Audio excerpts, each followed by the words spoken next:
ya nos dijo Madeleine, que es la primera vez. En realidad, Eli creo que estaba presente la semana pasada, Madeleine. Está, Esta sería la segunda, pero no se había podido presentar. ok, bueno. Eh, Quise poner esta imagen porque encierra varios conceptos de los que vamos a ver ahora. Ahí, como pueden ver, está de fondo los 10 mandamientos, un arco iris, que es un símbolo del pacto que Dios tiene con nosotros, a Jesucristo crucificado y gente, ¿no? Mirando esa situación. Pero hagamos un repaso breve. Voy a seguir el consejo de un amigo con el cual estuvimos hablando el sábado, y voy a tratar de ser sencillo y conciso. Eh, si ustedes creen que es demasiado corto, mejor, porque me gustaría que después de la presentación, que vamos a llegar a un punto donde no vamos a explicar completamente todo. Si tienen algún tipo de duda o quieran preguntarnos algo, lo pueden hacer. Eh, pero por un consejo, eh, creo que por ahí es mejor, no por ahí es mejor que las presentaciones puedan ser un poquito más cortas para no dispersarnos y que los conceptos queden claros en la mente de cada uno de nosotros. Vamos a hacer un pequeño repaso de lo que habíamos hablado el sábado anterior y hace dos sábados, hace dos viernes atrás y el viernes pasado. Acuérdense que venimos tratando la profecía de las 2300 tardes y mañanas y la de las 70 semanas. ¿Sí? Puse ahí una barra en diagonal porque tiene que ver, una está relacionada y forma parte de la otra. Los versículos que habíamos leído se encuentran en Daniel 8:14, y él dijo: hasta 2300 tardes y mañana luego el santuario será purificado. Y Daniel, capítulo 9, versículo 24, 70 semanas están determinadas sobre tu pueblo y sobre tu santa ciudad para terminar la prevaricación y poner fin al pecado y expiar la iniquidad, para traer la justicia perdurable y sellar la visión y la profecía y ungir al santo de los santos. ¿Sí? Habíamos visto que la Biblia también nos ayuda a entender y nos da un principio que es el principio de día por año, el cual debemos aplicar a las profecías de los 2300 tardes y mañana y de las 70 semanas. Eso se encuentra en Números 14:34 y en Ezequiel 4:6. Obviamente, creo que la semana pasada todavía no la pasamos, pero esta también, la de la semana pasada y esta, vamos a pasar la presentación para que ustedes puedan ir viendo. Habíamos visto que el inicio tanto de las 70 semanas como la de las 2300 tardes y mañanas tiene el mismo punto, que es el año 457 a.C. El inicio de las 70 semanas se da también con el decreto de el rey Artajerjes, el cual decreta que la reconstrucción de Jerusalén iba a ser posible, pero no solamente de una forma estructural o edilicia, sino que iba a tener un montón de características, ¿sí? No solamente la de edilicia, sino también la de la sociedad y también la religiosa, ¿sí? Habíamos visto que en el año 408 a.C. esta construcción se termina, se vuelve a reedificar Jerusalén y vuelve al pueblo judío eh, la capacidad de, a pesar de estar siendo gobernados por otro reino, tenían la capacidad de juzgar según sus leyes y también tenían la capacidad de poder volver a ejercer el culto de su fe o religión. Habíamos visto que el otro punto importante dentro de la profecía es el año 27, ¿sí? El inicio de la última semana, la semana número 70, y el evento que es importante es el bautismo de Jesús. Habíamos visto que el bautismo de Jesús lo hace y le dice a Juan el Bautista: déjame cumplir o hagamos cumplir con toda justicia. Era que Jesús debía ser bautizado por inmersión para recibir el bautismo, ¿sí? lo que implicaba que también iba a recibir la unción del Espíritu Santo. Lo mismo que sucede con el cristiano cuando se bautiza, ¿sí? Después de bautizarse recibe la unción del Espíritu Santo. Jesús, aparte de recibir la unción del Espíritu Santo, también recibió la aprobación del Padre desde el reino de los cielos. Este es mi Hijo amado en el cual tengo complacencia.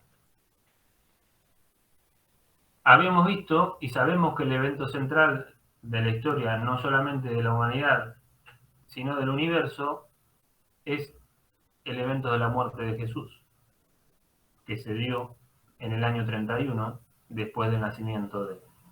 ¿Sí? También habíamos visto que el año 34, después de Cristo, determinaba el fin de la profecía de las 70 semanas, y este evento lo había marcado la muerte de Esteban, el primer mártir, ¿sí? De los cristianos, de los discípulos de Cristo.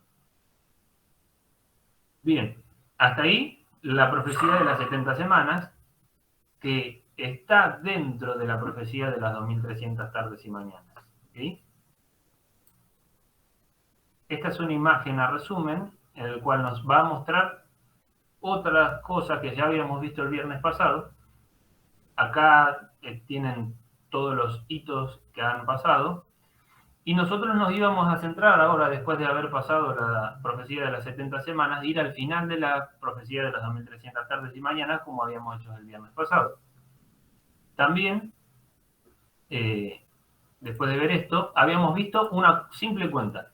Si nosotros teníamos 2300 tardes y mañanas, que equivalen a 2300 años, y habían pasado 70 semanas, que si hacemos la multiplicación nos da 490 años, lo único que deberíamos hacer era restarle a 2300 490 años. Y eso nos iba a dar el resultado de 1844. ¿Qué había pasado en 1844? Después del nacimiento de Cristo. Unos años antes, este señor, William Miller, había decidido empezar a leer la Biblia. Había empezado a hacer su estudio bíblico y él había determinado un estudio que era el método bíblico gramático descriptivo, que es la Biblia se explica a sí misma. ¿Sí? Después de estar 2 años estudiando la Biblia, llega a la conclusión y a la convicción, en el año 1818, que el retorno de Jesús a la tierra iba a ser posible y que se iba a realizar en una fecha cercana a 1818. En 1831 él expone el tema por primera vez en público sobre la segunda venida de Jesús en la primavera de 1844. Este es un tema que lo podríamos tocar en más amplitud en otro caso, en otra situación, otro día, cómo se llega a esa fecha exacta. William Miller había tenido un problema y él decía que la segunda venida de Jesús se iba a producir entre el año 1843 y 1844. ¿Por qué? Porque William Miller contabilizaba el año cero como si fuera un año. Este señor, Samuel Snow, no contabilizó el año cero, cosa que ya habíamos explicado y que también explicó Daniel. Y al no contabilizar el año cero, él llega a la conclusión de que Jesús no volvería en primavera, sino en otoño de 1844. En el primer momento ellos habían aceptado que Jesús iba a volver en agosto de 1844, pero después de estudiarlo y llegar al conocimiento exacto de la fecha, aceptaron en agosto que Jesús volvería en octubre, y en una fecha exacta, el 22 de octubre de 1844. ¿Qué era lo que en la Biblia había determinado el profeta Habacuc a través de la profecía que Dios le había dado? Que este evento iba a suceder, o sea, que ellos esperaban en 1843 que sucediera algo, pero no sucedió, sino que sucedió en 1844. Habacuc, capítulo 2, versículo 3, dice: aunque la visión tardará aún por un tiempo, mas se apresura hacia el fin y no mentirá. Aunque tardare, espéralo, porque sin duda vendrá, no tardará.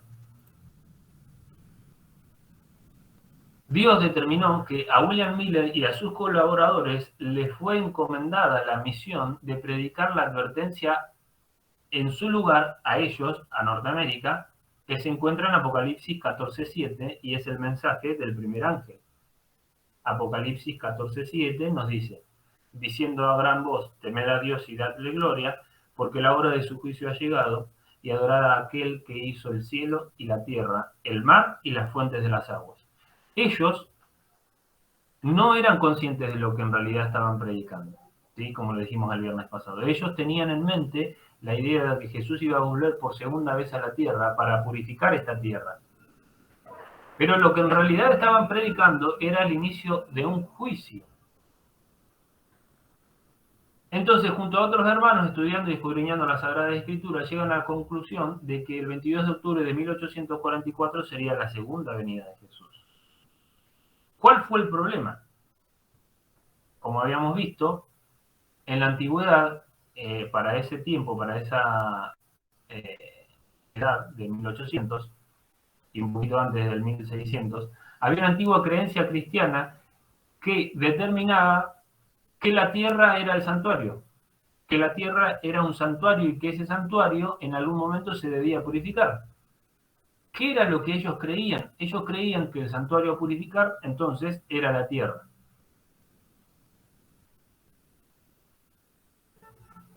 ¿Por qué Dios dejó que esto suceda? ¿Por qué Jesús no vino el 22 de octubre de 1844? Dios tenía que probar a su pueblo, como siempre lo hace. Y este evento se conoce como el Gran Chasco de 1844. Y acá hubo una corrección, porque en la semana volví a leerlo para ver si estaba en lo correcto, y yo les había dicho que eran 500.000 y no eran 500.000. 500.000 es un número que aparece en una revista de la revista de ese tiempo, pero en realidad los que se contaban eran 50.000 creyentes, no 500 al cual se había a recibir la gente que se había suscrito a un diario que había en ese momento.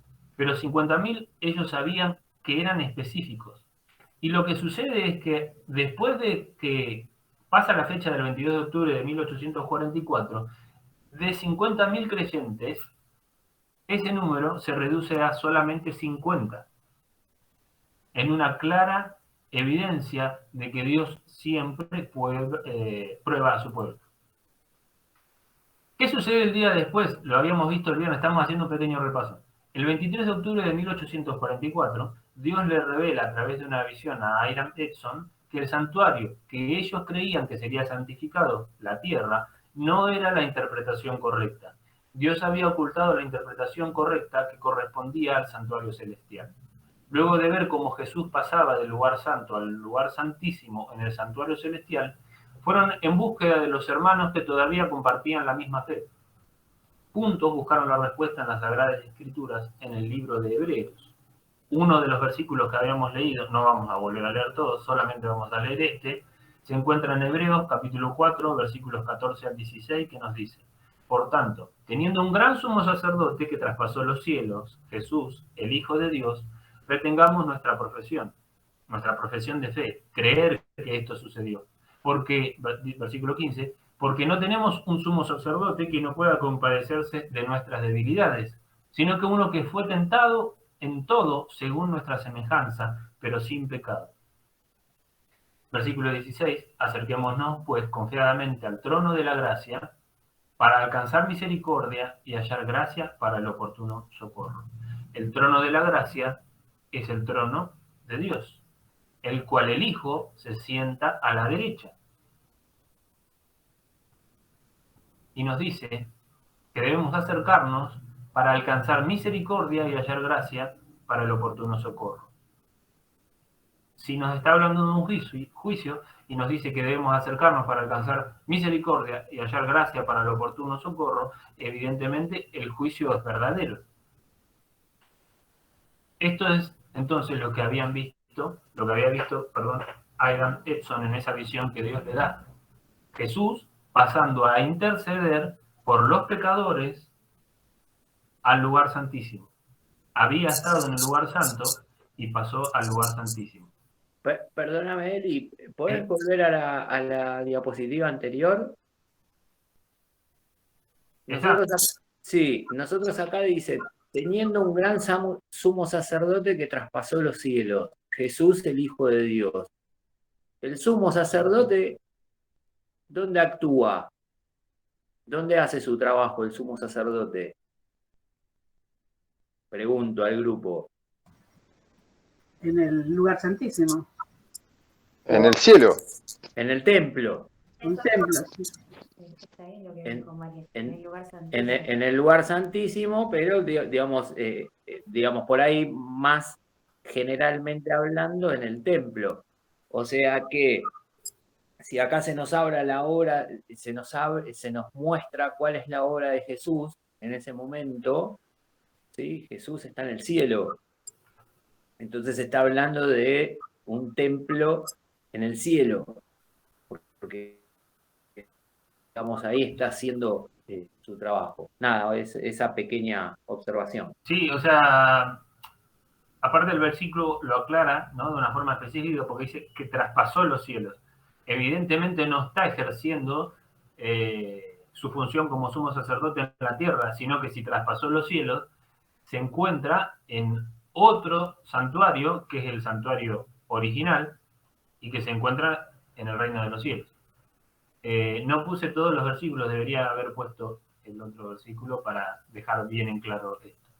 No, creo que así está perfecto, o sea, era simplemente llamar la atención sobre eso, creo que con esa simple oración queda claro. Lo que pasa es que, bueno, me llamó la atención la frase porque justamente se expresa, o sea, se menciona a Jesús como sumo sacerdote. Si Jesús es el sumo sacerdote,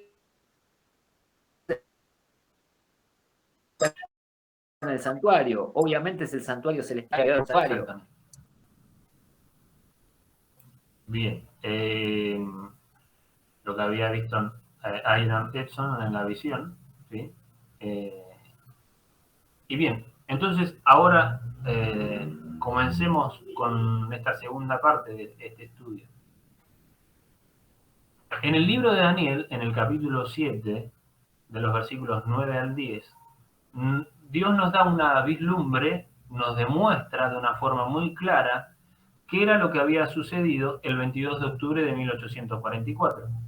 Habíamos visto en Apocalipsis que el mensaje del primer ángel lo que decía era: temed a Dios y dadle gloria porque la hora de su juicio ha llegado. Ahora, ¿en qué versículo se basaban ellos después de que pasó el 22 de octubre de 1844 para poder determinar el inicio de un juicio? En estos versículos nos dice, versículo 9: estuve mirando hasta que fueron puestos tronos y se sentó un anciano de días, cuyo vestido era blanco como la nieve y el pelo de su cabeza como lana limpia. Su trono llama de fuego y las ruedas del mismo fuego ardiente. Versículo 10: un río de fuego procedía y salía de delante de él. Millares de millares le servían y millones de millones asistían delante de él. El juez se sentó y los libros fueron abiertos.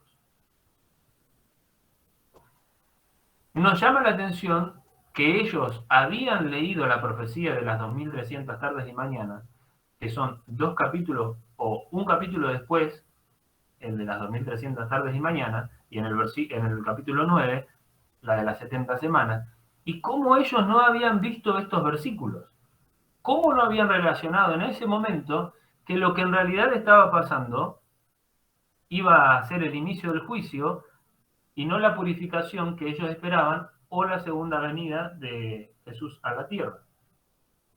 Esto es una clara evidencia de que Dios a cada tiempo nos va revelando otra verdad. Dios había determinado que esta verdad no la podían reconocer hasta después del 22 de octubre de 1844. Hasta el 22 de octubre de 1844, ellos no habían podido comprender estos versículos. Recién los pudieron comprender después del 22 de octubre de 1844. Una vez que comprendieron este versículo, entonces entendieron que lo que en realidad estaba pasando, ¿qué había sucedido? Habíamos leído que en Apocalipsis 14:7 Dios había hecho que su pueblo empezara a predicar el mensaje del primer ángel. El mensaje del primer ángel lo vamos a repetir y nos dice, diciendo a gran voz, temed a Dios y dadle gloria, porque la hora de su juicio ha llegado, y adorad a aquel que hizo el cielo y la tierra, el mar y las fuentes de las aguas.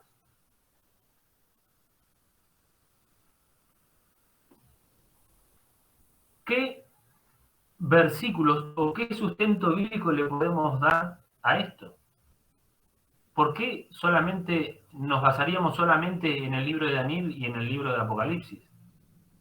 Son suficientes, pero vamos a ver qué otra evidencia nos dejó Dios en su palabra para demostrarnos que es necesario un juicio para poder erradicar el mal para siempre de todo el universo.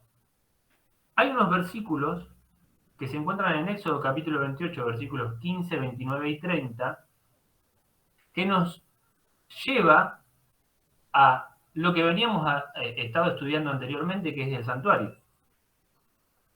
Y es importante y es interesante ver que como la vestimenta del sumo sacerdote, Dios ya nos estaba hablando del juicio. Y evidentemente lo que Dios quería que nosotros supiéramos, supieran en ese momento el pueblo, supieran las personas que a Jesucristo en 1844 y que nosotros también sepamos, era que Dios nos estaba mostrando todo lo que iba a hacer el Hijo a través del sacerdocio y a través de la actividad que hacía el sumo sacerdote. Ahora, ¿qué nos dice estos versículos? En el versículo 15 nos dice, harás asimismo el pectoral del juicio, de primorosa obra, le has de hacer conforme a la obra del efod, de oro y cárdeno, y púrpura y carmesí y lino torcido. Y llevará Aarón los nombres de los hijos de Israel en el pectoral del juicio sobre su corazón, cuando entrara en el santuario para memoria delante de Jehová continuamente. Y pondrás en el pectoral del juicio Urim y Tumim, para que estén sobre el corazón de Aarón cuando entrare delante de Jehová, y llevará siempre a Aarón el juicio de los hijos de Israel sobre su corazón delante de Jehová.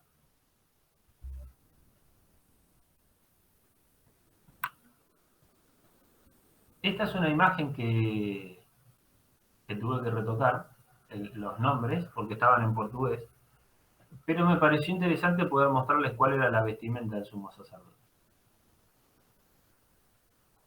Acá arriba está la mitra, no me anda bien el mouse, pero bueno, ahí se lo voy a señalar, sí, ahí está. Acá está la mitra, acá a ver si lo puedo acercar, se ve un poquito mejor ahí, sí, ¿no?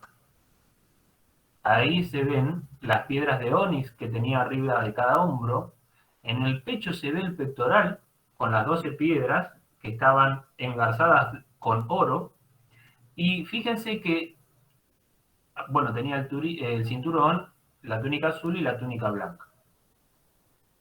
Pero fíjense que había dos piedras que eran fundamentales ahí, ¿no? En los versículos habíamos visto que Dios le había pedido algo, ¿no? Y pondrás en el pectoral del juicio Urim y Tumim. Cuando ustedes estudian en la Biblia, ustedes van a encontrar que el Urim y el Tumim eran unas piedras por las cuales cuando el pueblo le hacía una consulta a Jehová, si Jehová aprobaba lo que el pueblo le había pedido, sobre el Urim se veía una luz, el reflejo de la luz. Y si Jehová decía que no, o que no aprobaba lo que el pueblo le pedía, o lo que el pueblo le traía para una consulta, se posaba sobre la piedra de Tumim una sombra, en respuesta a no. Lo que es importante entender es que Dios, a través de esa ropa, les estaba demostrando que iba a venir un juicio. Y que siempre el sumo sacerdote, a través de su vestimenta, demostraba que estaba haciendo un juicio. Y si se acuerdan, más adelante lo vamos a ver, qué pasaba cuando el pueblo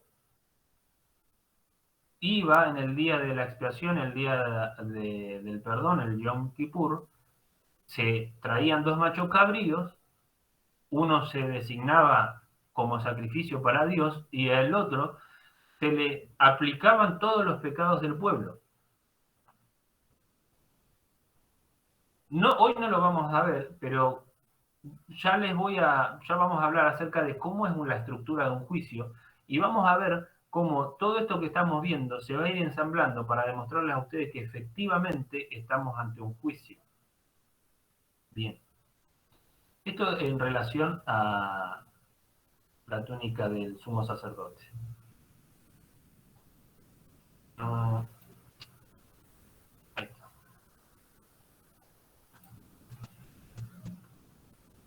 A través de la Biblia, ¿en qué otros versículos Dios nos estaba ya demostrando que en algún momento tenemos que llegar a un juicio? Salmos capítulo 9, versículo 7 nos dice: mas Jehová permanecerá para siempre, dispuesto a su trono para juicio. Si Dios permanece para siempre, y se le dice el Eterno, y Él dispone su trono para hacer juicio, en algún momento ese inicio del juicio tenía que darse. Hay otro versículo que está en Salmos capítulo 89, versículo 14, que nos dice: justicia y juicio son el asiento de su trono. ¿De quién? De Jehová. Misericordia y verdad van delante de tu rostro. Justicia y juicio son el asiento de su trono. Y misericordia y verdad van delante de su rostro. Más allá de que Él sustente su trono y el reino de los cielos mediante la justicia y un juicio, Dios es misericordioso y la verdad va delante de Él, va delante de su rostro. Proverbios capítulo 21 versículo 3 nos dice: hacer justicia y juicio es a Jehová más agradable que sacrificio. Por eso habíamos visto que cuando Jesús muere sacrificado en la cruz, se habían terminado para siempre todos los rituales y todos los sacrificios que el hombre pudiera hacer para expiar sus pecados. Porque el Cordero que quita el pecado del mundo había muerto. Y mediante su acción, Él cargaba con los pecados de todos sus hijos. En el libro de Eclesiastés, en el capítulo número 11, versículo número 9, nos dice: alégrate, mancebo, en tu mocedad, y tome placer tu corazón en los días de tu juventud. Y anda en los caminos de tu corazón y en la vista de tus ojos. Mas sabe que sobre todas estas cosas te traerá Dios, ¿a qué? A juicio. Es interesante cómo Dios, de diferentes aspectos y de diferentes puntos de vista, nos está diciendo: todo lo que hagan en su vida, todo lo que ustedes hagan, háganlo. Y háganlo de una forma alegre. Pero tengan cuidado, porque sobre todas las cosas que vos hagas, Dios te va a traer a juicio. Dios va a evaluar todas esas cosas que tú hayas hecho en toda tu vida, y en algún momento Dios te juzgará. En el mismo libro, en el capítulo número 12, los versículos 13 y 14, Salomón dice, el fin de todo el discurso oído es este: teme a Dios y guarda sus mandamientos, porque esto es el todo del hombre. Porque Dios traerá toda obra a juicio, el cual se hará sobre toda cosa oculta, sea buena o sea mala. Lo que nos está diciendo acá el sabio Salomón es que debemos guardar no solamente los mandamientos, sino que debemos no temer. ¿Sí? La traducción específica de la palabra sería respetar. Temer a modo de que hay una persona con más autoridad por encima de nosotros. Y debemos respetar esa autoridad. Por lo tanto, debemos temerle. Pero no temer de tener miedo, sino de temer porque tiene más autoridad que nosotros. Y nos dice que eso es todo lo del hombre. Y si nosotros nos guiamos por lo que nos está diciendo acá Salomón, por lo que nos dice la palabra de Dios, todo lo que nosotros hagamos debe ir conforme a lo que nos dice Dios en su palabra y específicamente en los 10 mandamientos. ¿Por qué nos dice? Porque Dios traerá toda obra a juicio, el cual se hará sobre toda cosa oculta, sea buena o sea mala. Y no solamente sobre toda cosa oculta, sino también sobre todas las cosas que se ven. A veces las personas creen que porque lo hagan en una forma oculta, porque lo hagan cuando alguien no lo ve, nadie lo puede ver. Y puede ser que algún ser humano no te vea, pero el Dios que está arriba y que nos ve desde otro punto de vista, está viendo todo. Isaías capítulo 32, versículo 1 nos dice, he aquí que en justicia reinará un rey. ¿En referencia a quién? Claramente en referencia a Jesucristo. Y príncipes presidirán en juicio. Y es interesante porque este versículo lo vamos a ver un poquito más adelante, no hoy, pero lo vamos a ver cómo se aplica para lo que va a suceder en el futuro. Pero es importante entender que en justicia reinará un rey y que los príncipes de ese rey presidirán en juicio. Isaías 42, versículos 3 y 4, era una profecía acerca de Jesucristo. Y nos dice, no quebrará la caña cascada, ni apagará el pábilo que humeare. Sacará el juicio a verdad. No se cansará ni desmayará hasta que ponga en la tierra juicio y las islas esperarán su ley. Esta profecía estaba hablando acerca de Jesús y de que él no se cansará ni va a desmayar hasta que ponga en la tierra un juicio.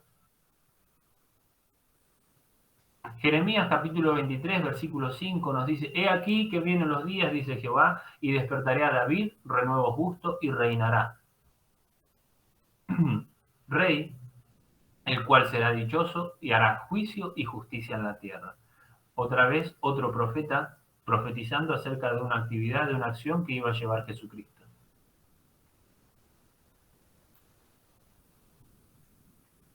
Malaquías 3, versículo 5.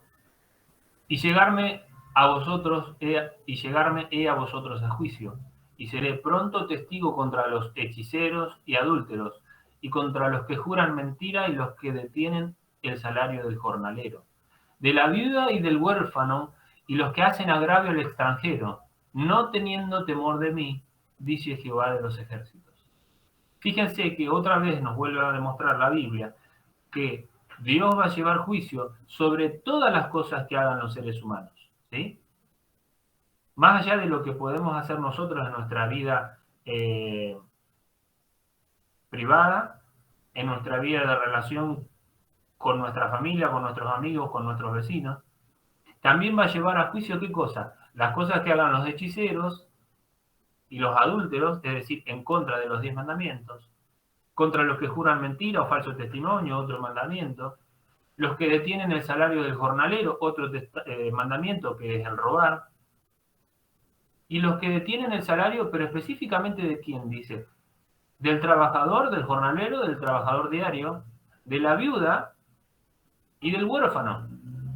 Y también va a hacer juicio con los que hacen agravio al extranjero, no teniendo temor de mí, dice Jehová de los ejércitos. Y es interesante porque cuando nosotros investigamos realmente lo que está pasando hoy con la gran mayoría de personas que tienen que alejarse de sus naciones, de sus países de origen, y tienen que ir a otros lugares, y en esos lugares por ahí no la pasan bien porque las personas discriminan, las personas son racistas, y no solamente ese que es racista con alguien que llega a su país, sino los que generan estas situaciones también van a ser juzgados. Los que generan la situación de que una persona se tenga que ir de su país, que tenga que ir a vivir a otro lugar donde no había deseado, la persona y las personas que generan eso también van a ser juzgados. ¿Por qué? Porque no tienen temor de mí, dice Jehová de los ejércitos. No me respetan. No respetan mi autoridad, dice el Señor.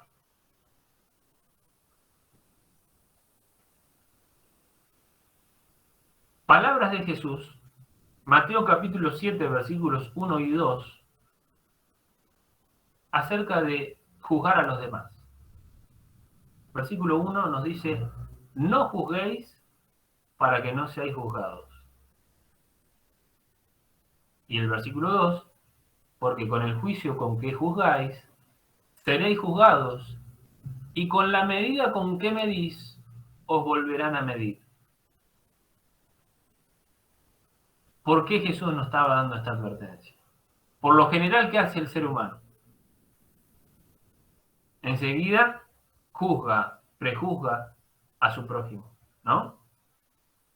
Entonces Jesús tenía que dejar esta advertencia, tenía que decir, no juzguen si no quieren ser juzgados como juzgan ustedes. ¿Por qué? Porque ustedes también serán juzgados si juzgan de la forma que están juzgando. Por eso debemos no juzgar, no hacer prejuicios acerca de los demás. Porque nosotros no tenemos la capacidad de ver específicamente qué es lo que le pasó a esa persona en la vida. ¿Por qué llegó a ese punto en su vida? ¿Por qué la persona toma ese tipo de decisiones en su vida? No juzguemos, porque no sabemos. En cambio, sí hay un juez que lo sabe todo. Hay otros versículos de Jesucristo, en referencia al juzgar, que se encuentran en capítulo, el número 5 del libro de Juan, los versículos del 19 al... Perdón, Sí, Elías, no sé si es mi internet, pero como que se entrecorta tu audio. ¿Es así o es mi internet? a ver si... Yo escucho bien. Nosotros también lo escuchamos bien, Jonathan. Por ahí es una Ok, cuestión de entonces el conexión. mío. Ok. Perdón, ¿eh? Sí. ¿Seguimos? Bueno, bien. En el capítulo número 5 del libro de Juan, los versículos 19 en adelante, Jesús nos cuenta algo que es interesante y sustenta su acción mediante palabras del Padre. Y nos dice lo siguiente, en el versículo 19, dice, respondió entonces Jesús y díjoles, de cierto os digo, no puede el Hijo hacer nada de sí mismo, sino lo que viere hacer al Padre.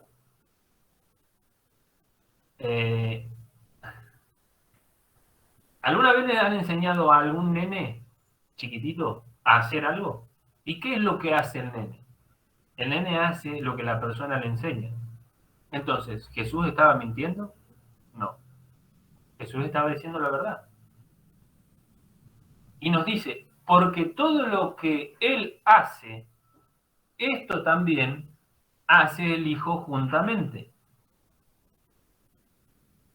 porque el Padre ama al Hijo y le muestra todas las cosas que Él hace. ¿Sí?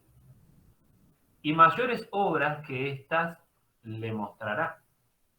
De suerte que vosotros os maravilléis, le dijo Jesús a las personas que no creían en Él en ese momento. Porque como el Padre levanta a los muertos y les da vida, así también el Hijo a los que quiere da vida. Porque el Padre a nadie juzga, mas todo el juicio dio a quién. Es interesante que nosotros en el capítulo número 7 de Daniel habíamos leído que se sentó el anciano de días, el juez, y fueron abiertos los libros y comenzó un juicio. Pero ¿quién es el juez? Si en Daniel, unos años antes, Dios le había revelado a Daniel mediante el ángel Gabriel que el juez era él. Pero ahora Jesús llega y nos dice, porque el Padre a nadie juzga, mas todo el juicio dio al Hijo. Evidentemente, Dios le regaló, ¿qué cosa? Al Hijo. Versículo 23. Para que todos honren al Hijo como honran al Padre. El que no honra al Hijo, no honra al Padre que le envió. Dios nos estaba demostrando a través de su Hijo que le había dado al Hijo la capacidad de ser juez. ¿Para qué? Para que así como honran al Padre, el juez, también puedan honrar al Hijo a partir de ese momento, juez. ¿Para qué? Para que todos honremos no solamente al Padre, sino también al Hijo.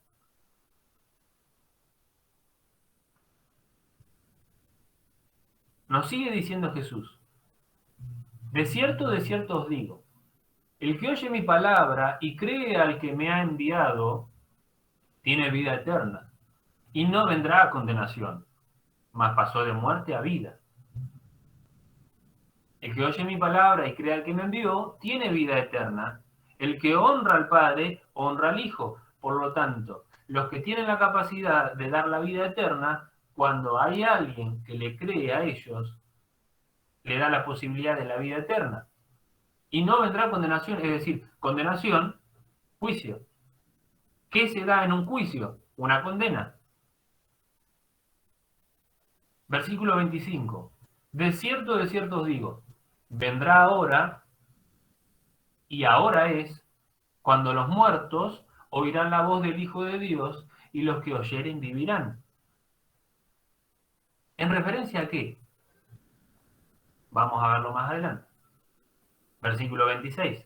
Porque como el Padre tiene vida en sí mismo, así dio también al Hijo que tuviese vida en sí mismo. ¿Cómo?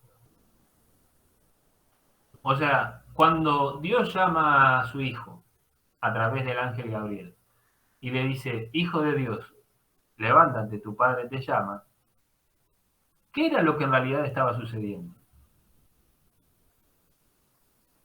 ¿Compartían la misma autoridad? Sí. ¿Compartían la misma capacidad? Sí. ¿Capacidad de qué? Si Dios tiene la capacidad de resucitar a los muertos y comparte la misma capacidad con su Hijo, entonces Jesús, habiendo decidido morir, ¿cómo no iba a tener la capacidad de levantarse a sí mismo, siendo el precursor de los resucitados? Ahora, fíjense lo que dice Jesús acompañado a eso que acababa de decir. Y también le dio poder de hacer juicio en cuanto es el Hijo del Hombre. ¿Quién puede juzgar al hombre sino un hombre? No sería justo para nosotros que Dios hiciera juicio para con nosotros, porque Dios es una persona que está sobre nosotros. No tiene dimensión comparado a nosotros. Nosotros somos personas finitas, nos morimos. Como me pasó a mí hoy, me choqué, me agarré el dedo con la puerta de un coche. ¿Sí? Soy una persona finita. Gracias a Dios no me lo quebré. Pero soy finito, o sea, me puedo cortar, sangro, muero. Dios es eterno. Exactamente, Eduardo. El Hijo tiene la misma potestad que el Padre, porque es el Hijo de Dios. Pero también es hijo del hombre. ¿Por qué? Porque vino, vivió lo mismo que nosotros vivimos. Fue tentado de las mismas tentaciones que somos tentados nosotros. Murió al igual que podríamos nosotros morir. Y resucitó para demostrarnos que si creemos en Dios, tenemos la posibilidad de resucitar y de tener la vida eterna. Por lo tanto, ¿quién otro es el que nos va a juzgar si no es Jesucristo? El mismo que vivió como nosotros vivimos, el mismo que pasó las cosas por las cuales nosotros estamos pasando nosotros en nuestra vida personal ahora, pero Él las pasó antes. Entonces, ¿a quién le iba a dar Dios, el Padre, la capacidad de hacer el juicio si no fuera a su Hijo, el cual voluntariamente vino a vivir y a morir por todos nosotros? Entonces Jesús nos dice en el versículo 28, no se maravillen de esto, porque vendrá hora cuando todos los que están en los sepulcros oirán su voz, y los que hicieron bien saldrán a resurrección de vida, mas los que hicieron mal a resurrección ¿de qué? Otra vez, de condenación. Evidentemente, si hay una condena, hay un juicio. Todos los versículos que venimos viendo hasta ahora, todos tienen una relación en palabra o en acto con un juicio.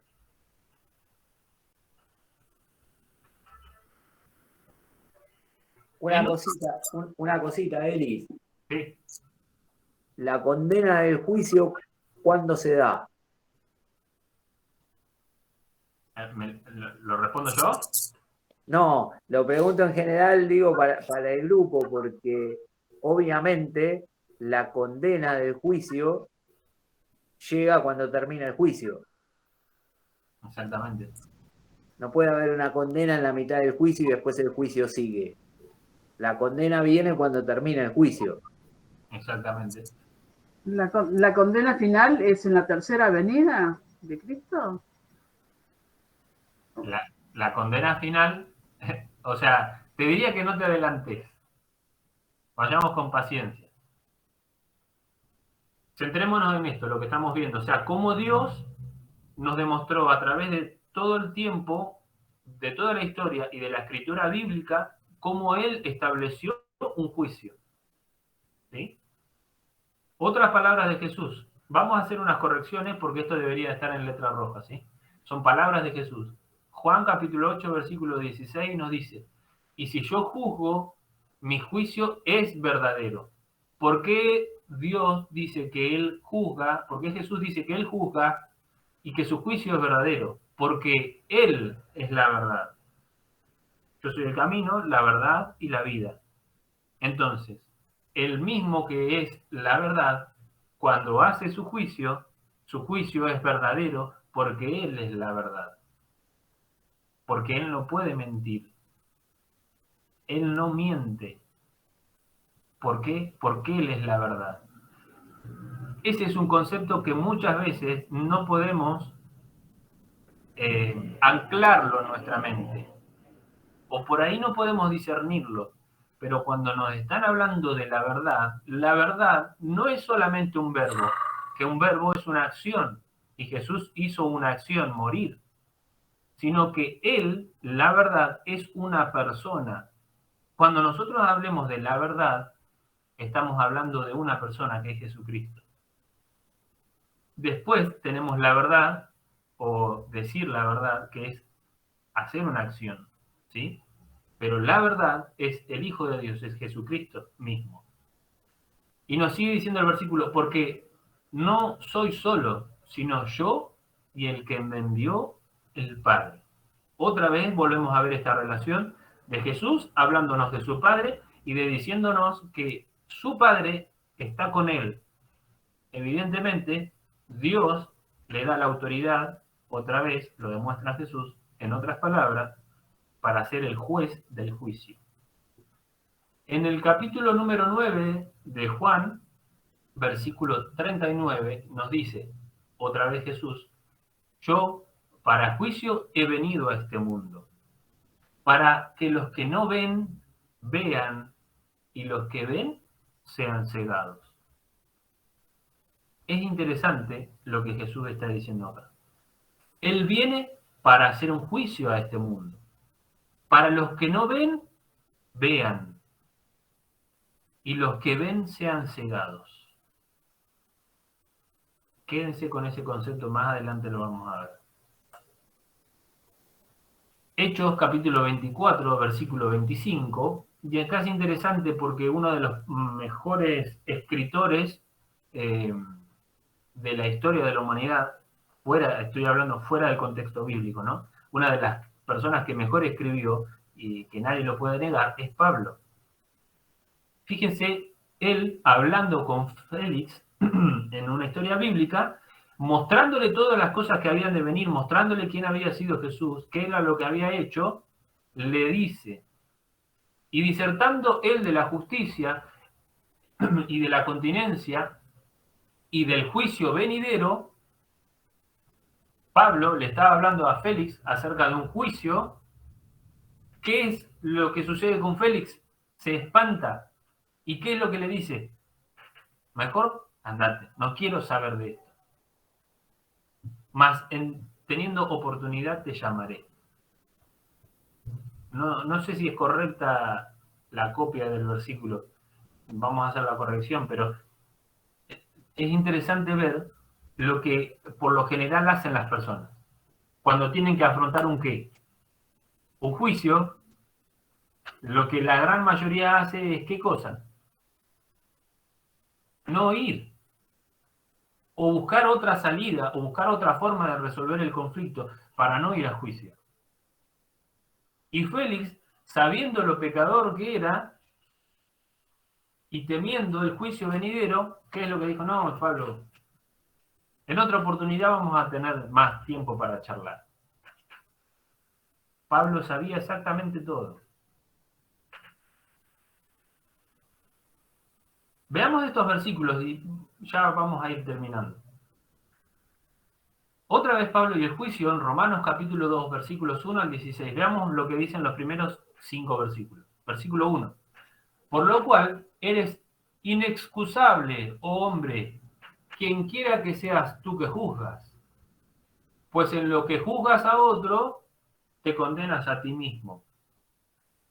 Porque tú que juzgas, haces lo mismo. La palabra inexcusable. ¿Por qué? ¿Es correcta la copia? Buenísimo. Más sabemos, versículo 2, explicando lo que anteriormente había dicho Pablo, dice, más sabemos que el juicio de Dios contra los que practican tales cosas es según verdad. Y piensas, esto, hombre, tú que juzgas a los que tal hacen y haces lo mismo, que tú escaparás del juicio de Dios. ¿O menosprecias las riquezas de su benignidad, paciencia y longanimidad, ignorando que su benignidad te guía al arrepentimiento? Pablo tenía muy clara la situación. No debemos menospreciar la benignidad, la paciencia y la longanimidad del amor de Dios, ignorando que su benignidad nos guía a arrepentirnos. Si viene un juicio y viene la condena después de que se lleve a cabo el juicio, ¿cuál es la única forma en la cual nuestros pecados puedan ser aceptados como forma de no hacerlo más? Solamente arrepentirnos. No hay otra cosa que podamos hacer. Solamente el arrepentimiento de nuestras acciones y de lo que hayamos hecho hace que Jesucristo pueda aceptarnos. Pero fíjense lo que nos dice Pablo. Cuando las personas no quieren tomar el camino del arrepentimiento, no quieren tomar el arrepentimiento, que es una acción que Dios da a través del Espíritu Santo, ¿qué es lo que nos dice? Versículo 5, pero por tu dureza y por tu corazón no arrepentido, atesoras para ti mismo ira para el día de la ira y de la revelación, ¿de qué nos dice? Del justo juicio de Dios. Cuando no nos arrepentimos, cuando no mostramos un corazón arrepentido, vamos en contra de lo que Dios nos está pidiendo.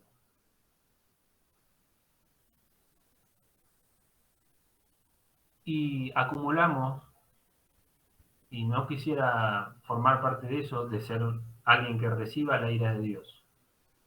Pero Pablo lo demuestra claramente. En algún momento, el juicio de Dios tenía que comenzar. ¿Y qué nos sigue diciendo Romanos? Que en ese juicio, el juicio justo de Dios, el cual pagará a cada uno conforme a sus obras. Vida eterna a los que perseverando en bien hacer buscan gloria y honra e inmortalidad. Pero ira y enojo a los que son contenciosos y no obedecen a la verdad, sino que obedecen a la injusticia. Acuérdense, no obedecen a la verdad, no obedecen a Jesucristo, sino que obedecen a la injusticia. Versículo 9. Tribulación y angustia sobre todo ser humano que hace lo malo. En ese momento, para Pablo dijo, el judío primeramente y también el griego, porque eran la lucha que había en ese momento, en esa situación, en esa sociedad, la cual los judíos despreciaban a los gentiles. Pero Pablo nos muestra claramente que no importa de la nacionalidad que seas, el juicio va a venir sobre vos igual. No importa en qué país vivas.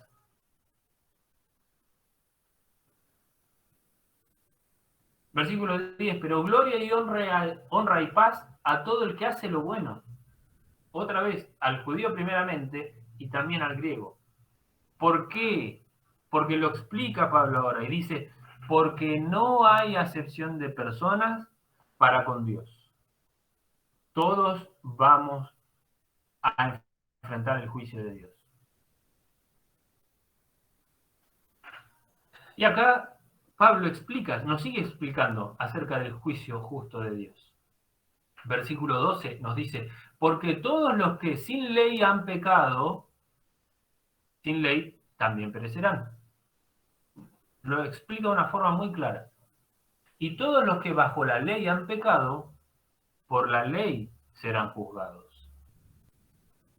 Porque no son los oidores de la ley los justos ante Dios, sino los hacedores de la ley serán justificados. Bien claro, Pablo. No los que escuchan, no los que fingen ser hijos de Dios. No van a ser ellos los justificados, sino que los justificados van a ser los que pongan en práctica la ley de Dios. Perdón, Elías, ¿qué es pecar sin ley y pecar bajo la ley? No encuentro bien la diferencia. Vamos a poner un ejemplo. No. Una persona que le tocó vivir una vida contraria a lo que nos tocó vivir a cada uno de nosotros. ¿Qué sucede? Que no tiene el conocimiento acerca de la ley, no tiene por ahí el conocimiento de Dios. Mucha gente ha pasado en este mundo que no ha tenido el acceso al conocimiento de Dios. Entonces, porque todos los que sin ley han pecado, sin ley también perecerán. ¿Qué nos está diciendo? Como no tuvieron el conocimiento de la ley, su capacidad de analizar si estaban haciendo bien o mal las cosas es lo que los va a determinar. Pero si así y todo han hecho de una forma mala o sabiendo que estaban haciendo algo malo, también van a ir al juicio, y si no hicieron las cosas conforme al poco conocimiento que tenían, de una forma buena, sino que hicieron todo lo contrario, de una forma mala, también van a perecer, ¿sí? O sea, no importa que no hayas tenido el conocimiento de la ley de Jehová, Dios te va a juzgar igual, porque acuérdense que Él juzga según los actos de las personas. Más allá de que si han tenido el conocimiento de la ley o no lo han tenido. Pero dice, Sí, Elías, sí, perdón, pero por ejemplo, pongamos un ejemplo así. sí, Hoy en día hay gente, hay tribus indígenas sí, que tienen sus creencias y ponen, resumiendo, no guardan el sábado. sí, No saben guardar el sábado, pero no lo guardan no de rebelde, porque no lo saben. sí. Bueno, esa persona se muere. ¿Qué pasa con esa persona? Va al descanso y cuando sea juzgado, ¿va a ser juzgado por no guardar el sábado? ¿Cómo es? Va a ser juzgado según el conocimiento que haya tenido en su vida.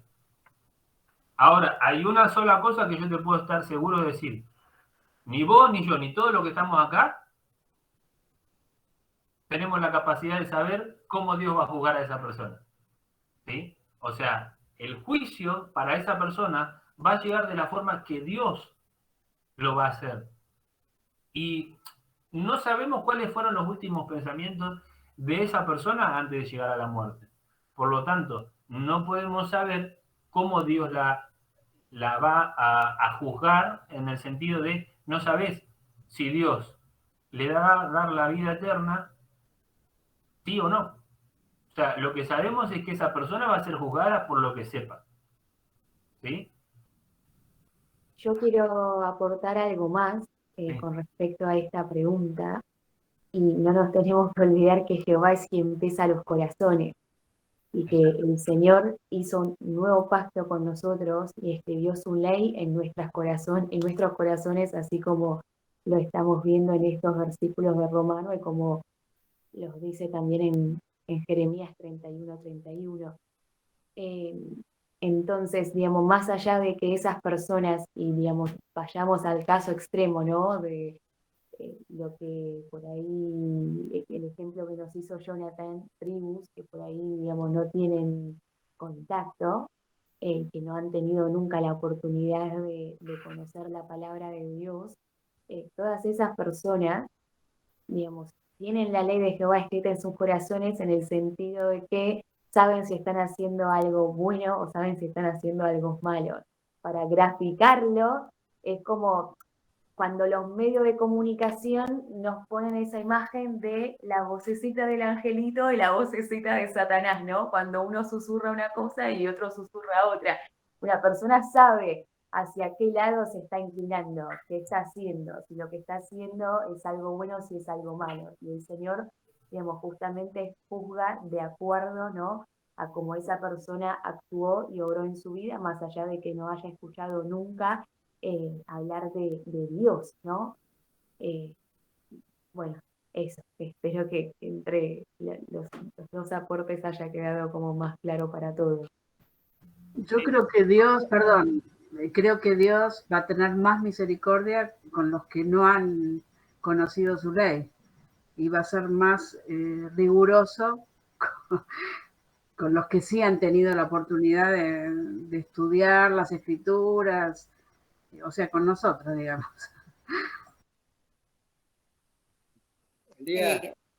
Perdón. Sí. Podríamos decir, cuando Jesús murió, dos ladrones murieron con él. Sí. Uno reconoció por qué estaba siendo crucificado y el otro no reconoció. Sí. No sé si escuchaste. Entonces, uno se arrepintió y el otro no. Y estaban los dos en la misma condición. Sí. Entonces, ahí está la clave de las cosas. Nosotros podemos hacer malo, o sea, toda mi vida no conocí a Dios hasta el día cuando acepté a Jesús.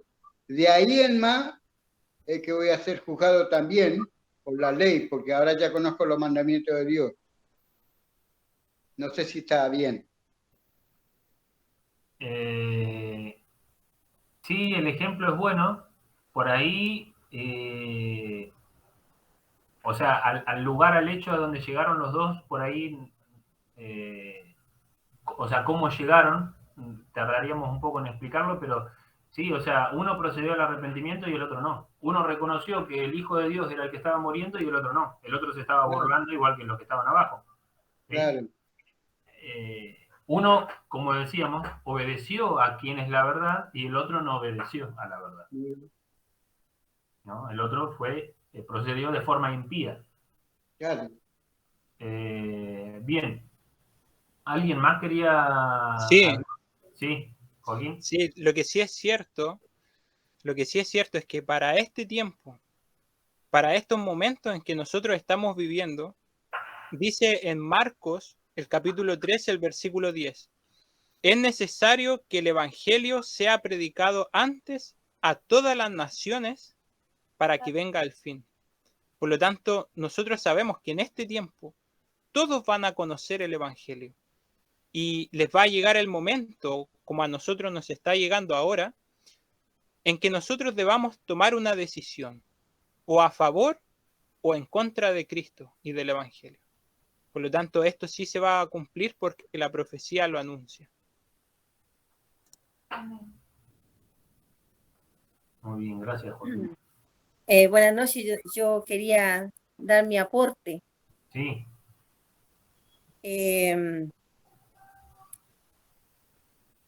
Nosotros somos creados por el Señor. Él nos hace tener ese libre albedrío, pero tomando lo que dijo Julia, esa cosita que te dice que lo que está malo está bien. Estoy tomando el caso de las personas que murieron sin conocer el Señor, porque hay mucha gente que incluso ni siquiera sabía leer. Estamos hablando del tiempo antiguo. sí. Pero sí sabe, ¿por qué?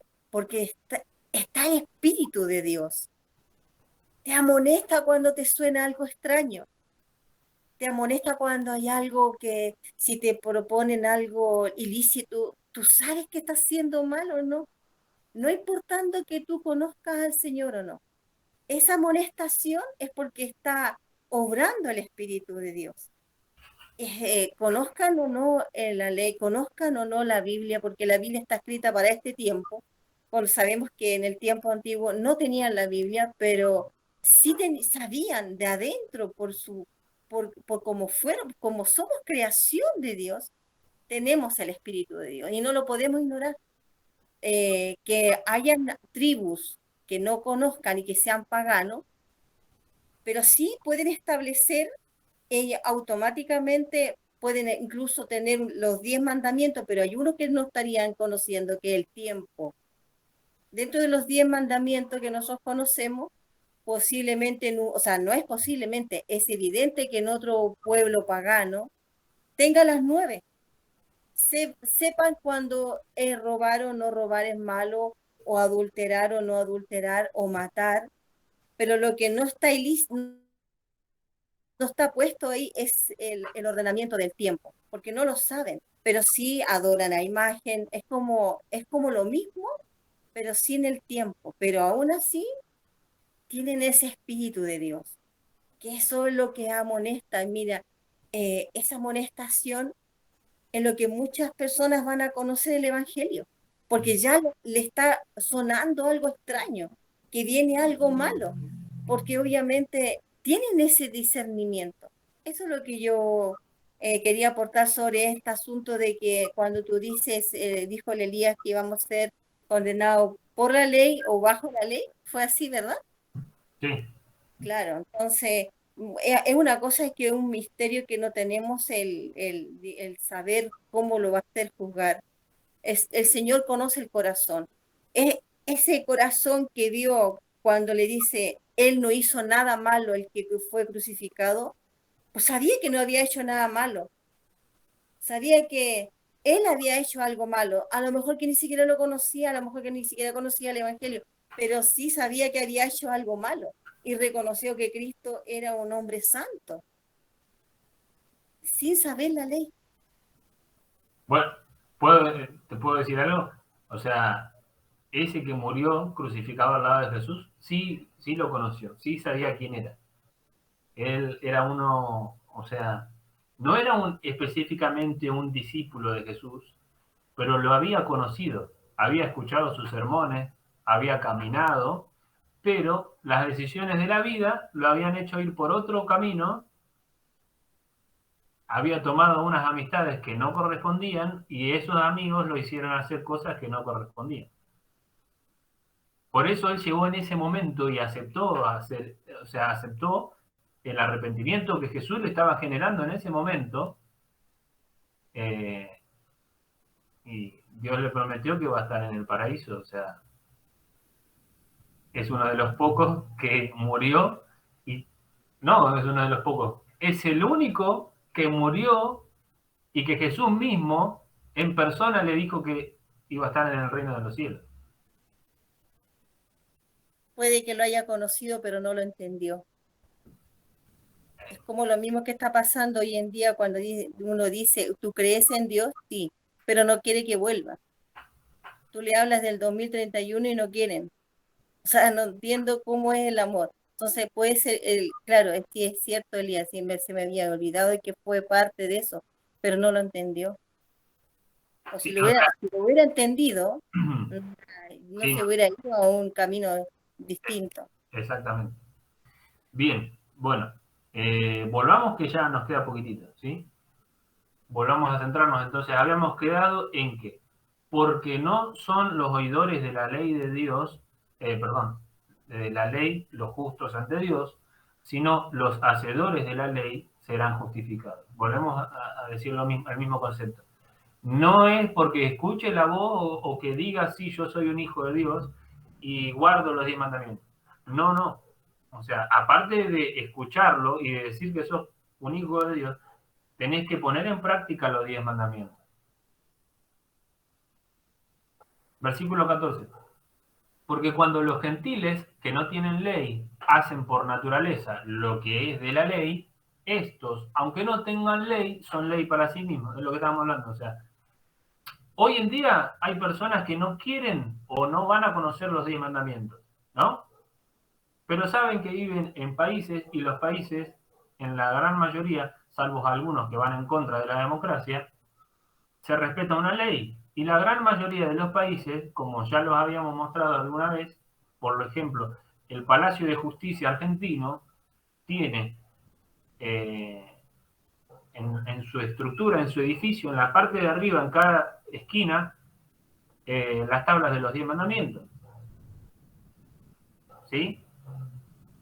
Pablo habla exactamente de eso. O sea, capaz que no conocen los 10 mandamientos, pero saben que robar está mal, saben que matar está mal, saben que mentir está mal, saben que cometer adulterio está mal, saben que envidiar está mal. ¿Sí? Versículo 15. Mostrando la obra de la ley escrita en sus corazones, dando testimonio su conciencia y acusándoles o defendiéndoles sus razonamientos. En el día en que Dios juzgará por Jesucristo los secretos de los hombres conforme a mi evangelio. O sea, ¿cuál era el evangelio de Pablo? El mismo evangelio que nosotros. Es Jesucristo. Jesucristo y Jesucristo crucificado. Ese es el evangelio de Pablo.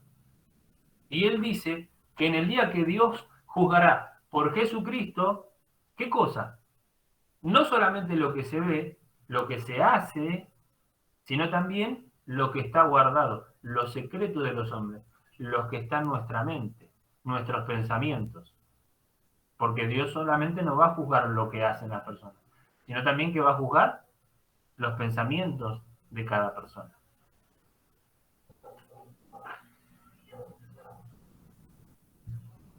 Otra cosa interesante que la habíamos visto ya en Hebreos, la lectura de los versículos pasados, Hebreos 9:27, Pablo nos dice, y de la manera que está establecido a los hombres, que mueran una vez y después ¿Qué cosa? El juicio. ¿Tenía claro Pablo lo que iba a suceder? Sí, sabía de una forma muy clara que en algún momento futuro el juicio iba a venir sobre cada uno de los hombres. ¿Por qué? Porque es lo que te toca recibir una vez que hayas muerto. Lo próximo que veas va a ser la salvación o la condenación. El resultado del juicio. Cada uno de los habitantes que vivieron en la tierra, cuando abra los ojos por primera vez, va a ser salvo para siempre o va a ser condenado para siempre. Todos tenemos que pasar por el juicio. ¿Qué juicio? ¿Cuándo nos había dicho Dios? ¿Cuándo comenzó esto? El mensaje del primer ángel.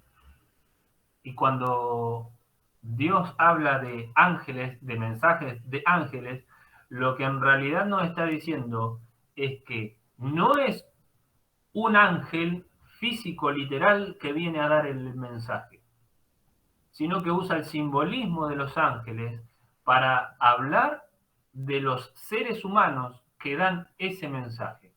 Porque así como los ángeles ministran, hacen acciones determinadas por Dios para con los hombres cuando se ponen en el lugar de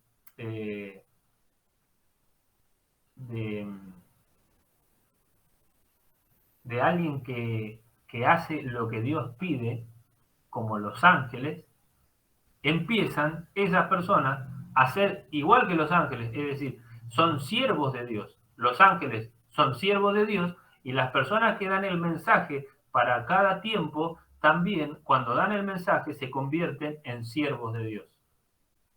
No hay una diferencia. Por lo tanto, Dios, cuando nos habla de los mensajes de los ángeles, está hablando de los mensajes que tienen que dar las personas para el pueblo de Dios.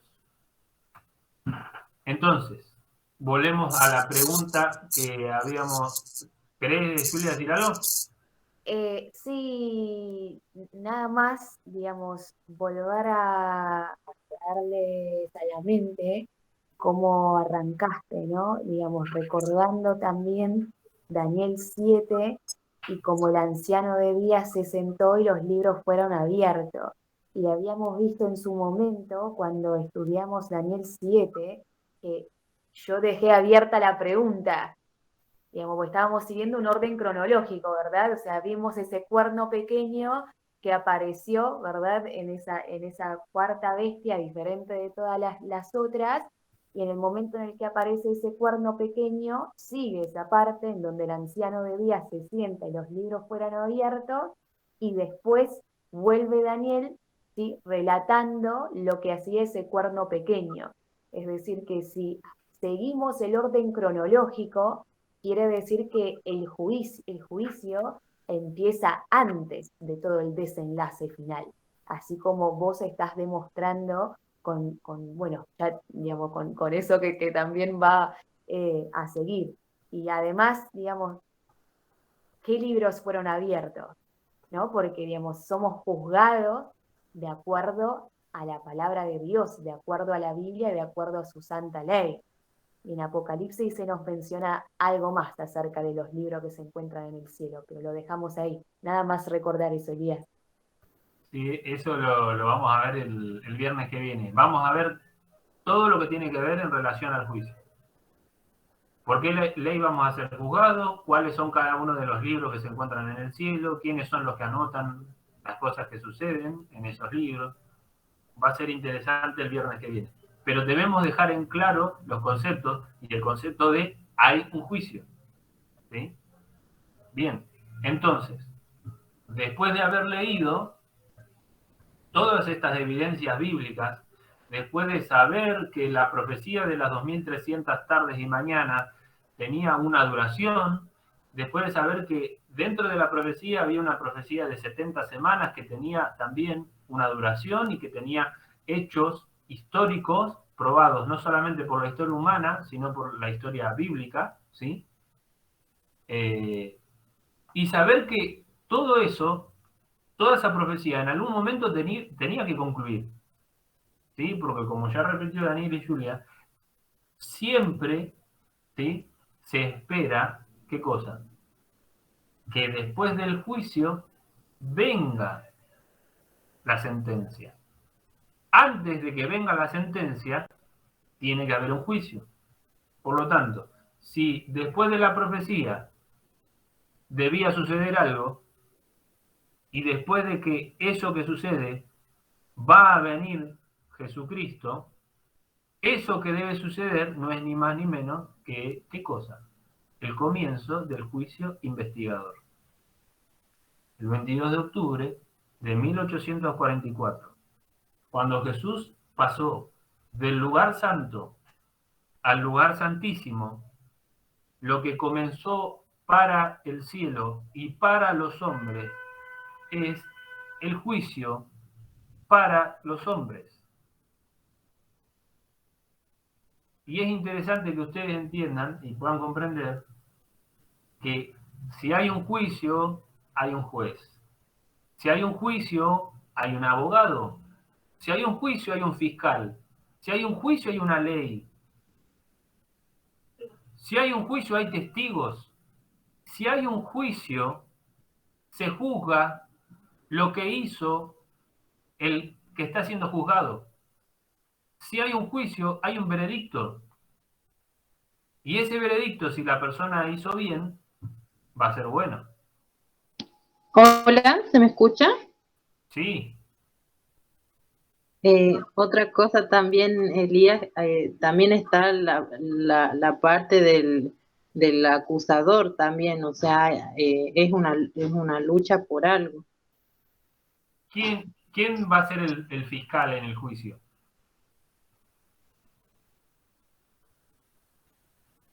¿No?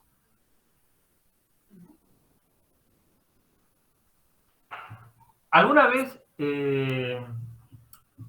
pudieron investigar cuál es la función de un fiscal? ¿El fiscal qué es lo que hace? O un fiscal en la justicia ordinaria de acá de los hombres es el que recauda la información, las pruebas y el que acusa. El fiscal es el que acusa. El abogado está de parte del juzgado, del acusado. El juez dicta la sentencia. Entonces, el 22 de octubre de 1844 comenzó el juicio investigador para los hombres. Jesús pasó del lugar santo al lugar santísimo para ofrecer su sacrificio para el perdón de los pecados de todos los que lo aceptan como su Salvador personal. En el caso de los que creen en Jesucristo. No Y- dijiste, Sí, no dijiste quién es el fiscal. y bueno, pero tengo que dejar el enganche para el viernes que viene. Porque si no- Bueno. Pero les dije, el fiscal es el que acusa. Empieza con ese. Empieza con ese y termina con ese. Satanás, claro. Sí. Ahora, Y veamos. pero Satanás va a agarrar y va a acusar a todos, porque él se quiere llevar a todos. Sí, Falsamente, y el que sí cometió va a agarrar y va a ser el primero en acusarlo también, porque ahí se asegura un alma. bueno, en la Biblia, ¿cómo se lo llama a Satanás? El acusador. ¿Sí?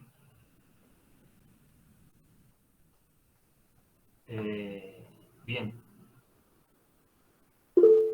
Si Apocalipsis 12:10 ahí lo aporta Joaquín. Bien. Una Sí, cosita, Eli, que quiere comentar Dani. sí. Recién mencionaba Celi el tema de la ley, ¿no? Y bueno, también, digamos, surgió también en el grupo la noción de la gente que quizás no conoce esa ley Sí. y que bueno, Dios pesa los corazones y digamos, toda la discusión que se dio en base a eso. Yo quiero poner el ojo en algo que sucede bastante en el mundo y específicamente en el mundo académico o en el mundo filosófico, cuando se discute qué es la moral, ¿no? Y te dicen, bueno, la moral es relativa porque la moral depende de la cultura, te dicen. O, bueno, en realidad el bien y el mal son algo subjetivo porque en realidad el bien se comprende a partir del mal y el mal se comprende a partir del bien, entonces uno se necesita al otro, ¿no? Entonces normalmente se da esa noción que a mi modo de ver tan mal le hizo al mundo porque nos lleva justamente a lo que se conoce como relativismo moral, ¿no? Entonces el relativismo moral nos hace pensar que dentro de la moralidad hay cosas que no son absolutas, ¿sí? Entonces pensar que hay cosas que no son absolutas nos llevan a pensar también que quizás infringirle algún tipo de daño a otra persona puede ser algo relativo, que depende de las circunstancias, que depende de la percepción, que depende de un montón de cosas. La noción de que el bien necesita el mal, ¿sí? En realidad es una creencia gnóstica. El gnosticismo, que en la cultura oriental, por ejemplo, su símbolo más conocido es el yin y el yang, ¿sí? Es decir, en todo lo bueno hay algo malo y en todo lo malo hay algo bueno, o sea que incluso las cosas que se hacen mal tienen algo bueno y en sí, digamos, no me quiero extender en esto, pero también es una concepción aristotélica del comportamiento humano, porque Aristóteles decía que todo comportamiento humano tiende hacia el bien. No importa si el ser humano asesina a una persona, en realidad ese homicidio se hizo porque incluso hasta de manera ignorante uno está buscando su propio bien, ¿no? Y, digamos, una noción por el estilo. Y yo quiero volver a las palabras que tenemos en la Biblia cuando Jesús dice, yo soy la verdad, el camino y la vida. ¿Sí? Y yo soy la verdad, es la verdad absoluta. No es la verdad que necesita de una cuota de mentira para ser verdad. Es la verdad, la pura verdad. Y en ese sentido, el bien, ¿sí? Que es Dios, no es que necesita a Satanás para hacer bien. ¿Sí? ¿Por qué? Porque existe en sí mismo y tiene vida en sí mismo. Sí. Porque Bueno, además crea por la palabra. Hay un concepto erróneo que tiene la gente que dice, bueno, pero como lo que estabas diciendo vos recién, ¿no? O sea, Dios hace muchas cosas buenas, pero también hace cosas malas, ¿no? O sea, está ese mito en lo popular de Dios es muy bueno, pero a veces hace algo como para demostrarnos que por ahí también tiene su sentido o su lado malo, ¿no? Concepto equivocado, ¿no?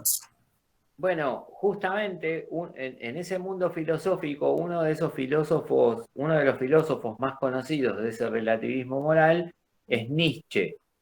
Nietzsche decía que uno, para ser verdaderamente bueno, tenía que trascender el bien y el mal, como que tenía que estar más allá del bien y del mal, ¿no? Y de alguna manera uno es el propio arquitecto del bien en ese sentido, ¿no? O sea, volvemos a eso que habíamos tocado hace algunas semanas atrás, cuando hablábamos del hombre que se esculpía a sí mismo, logrando la mejor versión de sí mismo, o sea, prescindiendo de Dios en ese sentido. Y bueno, algo que me divierte mucho contestarle a la gente que defiende el relativismo moral es decir, bueno, sí, todo bien con el relativismo moral hasta que viene alguien y te mete un tiro en una pierna. Porque resulta que cuando vos sos el perjudicado de ese acto, lo que hicieron estaba mal. Claro. ¿no? Entonces ahí te das cuenta que hay ciertas cosas que son absolutas. O sea que en realidad, si hay ciertas cosas que son absolutas, en realidad hay una ley que nos rige a todos, porque sabemos que hay ciertas cosas que está mal hacer. Por ejemplo, hacerle daño a otra persona, ¿no? Es simplemente darle una vuelta conceptual a eso. Sí. Y bueno, lo enganchamos de la siguiente forma, o sea, como Jesús es el camino, la verdad y la vida, y todo lo que Él dice es verdad, y es una verdad absoluta, si Él nos está diciendo que viene un juicio, ¿es verdad o es mentira? Todo lo que dijo Jesucristo era verdad. Él es la verdad. Entonces, si nos está diciendo que hay un juicio, es verdad que va a venir un juicio. Bueno, y el comienzo de ese juicio, Dios lo determinó de una forma. Dejó que unas personas supusieran algo que iba a suceder, que en realidad no sucedió, pero a la vez utilizó a esas personas para que le demostraran al mundo que el inicio del juicio investigador había sucedido exactamente el 22 de octubre de 1844. ¿Sí? Y ya vamos a tener que hablar específicamente acerca de los pioneros, de estas personas que investigaron estas cosas, que son pioneros en este conocimiento, y vamos a ver por qué y de qué forma también ellos llegan a esta conclusión. Bien, ahora, sigamos en lo del juicio que ya terminamos. Primera de Pedro, capítulo 4, versículo 17, Pedro también había entendido, ¿qué cosa? Había aceptado las palabras de Jesucristo como verdad absoluta, porque él había visto a la verdad caminando. Y entonces nos dice, porque es tiempo de que el juicio comience ¿por dónde? El juicio investigador, tiene que empezar ¿por dónde? ¿Por casa? Por casa, ¿no? Por la casa de Dios. Y si primero comienza por nosotros, ¿cuál será el fin de aquellos que no obedecen al Evangelio de Dios? Entonces Pedro nos está dando una pauta acerca de que si el juicio investigador comienza primero ¿por dónde? Por la casa de Dios, entonces, ¿qué es lo que debemos mirar? Esto que yo les voy a contar ahora tiene un sustento, ¿sí? Escrito. Y más adelante lo vamos a ver bíblicamente, no solamente en la Biblia, sino también en escritos que hicieron los pioneros. Todos debemos pasar ¿por qué? Todos vamos a pasar por el juicio. Todos. ¿Sobre quién comienza el juicio investigador entonces? ¿Sobre quién debería empezar? ¿Sobre los vivos o sobre los muertos? Dios determinó que el juicio comience ¿por quién? Por los muertos. Y después por los vivos. Porque a los muertos Él los puede juzgar tranquilamente, ¿sí o no? ¿Se puede arrepentir alguien que murió? ¿Puede hacer alguna acción? ¿Puede reencarnar en un pájaro y ser un buen pájaro? Y que a través de ser un buen pájaro Dios lo pueda jugar de una mejor forma. No. Y no porque ha concluido toda la misma vida, digamos, y ya no tiene más nada. Exactamente. Y aparte habíamos visto que está determinado por Dios que después que una persona muere, venga el juicio. Por lo tanto, ¿por quién empieza el juicio? El juicio empieza primero por los muertos. ¿Y quiénes son los primeros en juzgarse? Los muertos en juzgarse, los primeros, son los muertos de todas las edades que han creído en Cristo. Esos son a los que primero viene el juicio. Porque dice Pedro que el juicio comienza por la casa de Dios. Entonces, todos los que han muerto a través de todas las edades, ya pasaron a qué, o ya pasaron por qué, ya pasaron por el juicio. Y después que se terminó con todos los muertos que creyeron en Cristo, va a venir el juicio sobre los muertos de todas las edades que no creyeron en Cristo. Queda claro esto, ¿no? O sea, sabemos que una persona cuando muere ya no puede hacer más nada. Y que Dios determinó que una vez que una persona muere, lo primero que viene es el juicio. Joaquín, querías... Sí, vimos la vez pasada, si se acuerdan, el tema del santuario y el macho cabrío de Dios y el macho cabrío de Azazel. Los que confesaban sus pecados en ese macho cabrío y esa sangre era puesta en el juicio del día de la expiación, esos eran los casos que quedaban en el santuario y se limpiaban. Por lo tanto, solamente los que confiesan y se aferran de ese macho cabrío, que es Cristo, son juzgados en el juicio investigador, en ese juicio del santuario. Pero después, si se acuerdan, después eran puestos los pecados sobre el macho cabrío para Azazel y era llevado al desierto. Por lo tanto, ahí también nos está dando este mismo orden que muestra Elías acá. Primero son los que creen y después por los que no creen. Muy bien, gracias, Joaquín.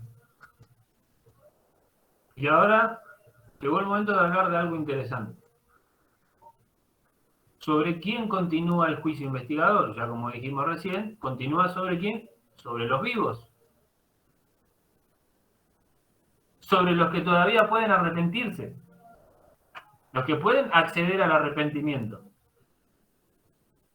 Eliminar de su vida el pecado consciente, decir, no lo vuelvo a hacer más. ¿Sí? Eso es el arrepentimiento. Entonces, ¿sobre quién sigue el juicio? Sobre los que se pueden arrepentir. Y si el juicio empezó en 1844, avanzamos mucho tiempo, desde 1844 hasta hoy, y el juicio sobre los muertos en algún momento habrá concluido. Y empezó el juicio ¿sobre quién? Sobre los vivos. Y si Dios determinó a través de Pedro que el juicio comience por la casa de Dios, cuando ustedes estudian el comienzo a partir del 22 de octubre de 1844 de una forma de iglesia, de una religión específica, personas que sostenían, que creían en la segunda venida de Jesucristo, que a través del tiempo fueron aceptando más verdades, como por ejemplo dejar de comer cosas que no son buenas para el cuerpo, y también que aceptaron que el día sábado es el día de reposo, y en 1863 eligen llamarse adventistas del séptimo día, el Señor, ¿por quién empieza el juicio? Dice que empieza el juicio por la casa de Dios. Dios eligió a un pueblo específico para que fuera el sustento, no solamente personal, físico, literal de las personas, sino que también fuera el sustento jurídico durante mucho tiempo para defender la verdad, es decir, darle forma de iglesia y que esa iglesia sostuviera la verdad presente para cada tiempo. ¿Sobre quién debe hacer el Señor el juicio? Si el juicio de los vivos comenzó, el juicio de los vivos primeramente va a ser sobre la iglesia adventista del séptimo día.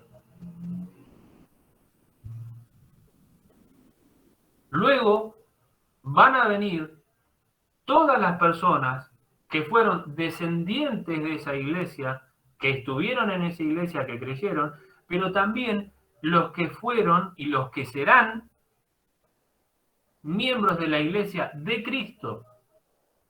¿Sí? Los que forman la iglesia de Cristo. Cristo no tiene una denominación. Cristo tiene su iglesia, tiene su pueblo. Por lo tanto, después de los adventistas, Los otros, por los cuales llega el juicio, son todas las personas que aceptan a Jesús como su Salvador, que proceden a arrepentirse, ¿sí? Y que creen en Jesucristo. Y en el tiempo, en este poco tiempo que nos queda hasta la segunda venida de Jesucristo, son sobre ellos los que viene el juicio. ¿Sí? Y después, el último grupo, ¿quiénes son? Los vivos, los impíos vivos, esperando, como recién decía Joaquín, hasta que el último del impío proceda al arrepentimiento, va a ser el juicio. Una vez que el último impío, sí.